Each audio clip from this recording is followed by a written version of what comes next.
Unit 1 நம்பர்ஸில் உள்ள recap exercise. அதில் 9 sum. In a city, 7/20 of the population are women and 1/4 are children. Find the fraction of men population அப்படின்னு கொடுத்துருக்காங்க.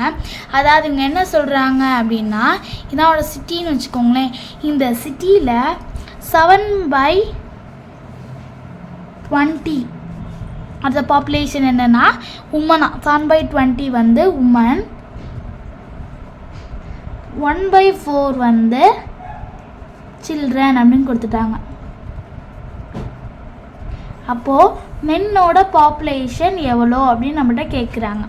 அப்போது 7/20 உமனை, 1/4 children, மென்னோடது எவ்வளோன்னு கேட்குறாங்க. இப்போ நம்ம ஏற்கனவே ஒரு சிம்பிளிஃபைல பண்ணிங்க பார்த்தீங்களா, அதே மாதிரி தான் இங்கே. மென்னை நம்ம ஒரு ஹோல் பார்ட்னு எடுத்துக்கலாம். மென்னை நம்ம 1ன்னு எடுத்துக்கிறோம், அதாவது ஒரு பார்ட் அப்படின்னு எடுத்துக்கிறோம்.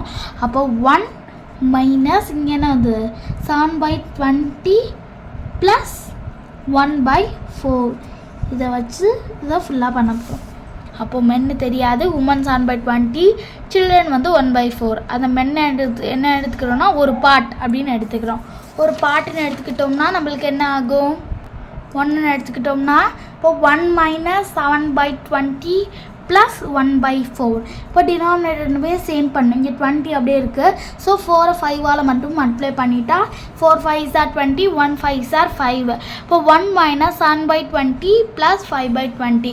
7 ப்ளஸ் 5 என்ன 12. அப்போ 12/20. இப்போ இந்த ஒன்னை நம்ம 1/1 எடுத்துக்கிறோம். இப்போ 1/1னா இந்த 20 வர வைக்கிறதுக்கு மல்டிப்ளை பை 20, மேலே மல்டிப்ளை பை 20. இங்கே மைனஸ் இருக்குது. அப்போது 1/20னா 1 மல்டிப்ளை பை 20னா 20 டிவைடட் பை 1 மல்டிப்ளை பை 20னா 20 மைனஸ் இந்த 12/20 வந்துடும். 20ல் 12 போகணும்.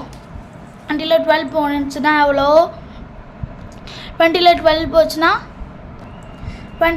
போச்சுன்னா 8/20 வந்துடுமா. இதுக்கப்புறம் இது நம்ம சிம்பிளஸ்ட் ஃபார்மாக மாற்ற முடியுமா, மாற்றலாம். எந்த டைப்பில் மாற்றலாம், 2 4s are 8. இப்போ 2 4s are 8, 2 10s are 20. இப்போ நம்மளுக்கு 4/10 வந்துச்சு. இப்போ திரும்பி இதை மாற்ற முடியுமா, சிம்பிளஸ்ட் ஃபார்மாக மாற்றலாம். இப்போ 2 2s are 4, 2 5s are 10, 2/5 வந்துருச்சு. இதுக்கப்புறம் நம்ம இதுக்கு மேலே இதை ஷார்ட் பண்ண முடியாது. So therefore population of men is 2/5. அவ்வளோதான், ரொம்ப ஈஸியான சம் தான். உங்களுக்கு நல்லா புரிஞ்சிருக்குன்னு நினைக்கிறேன். நம்ம அடுத்த வீடியோவில் பார்க்கலாம்.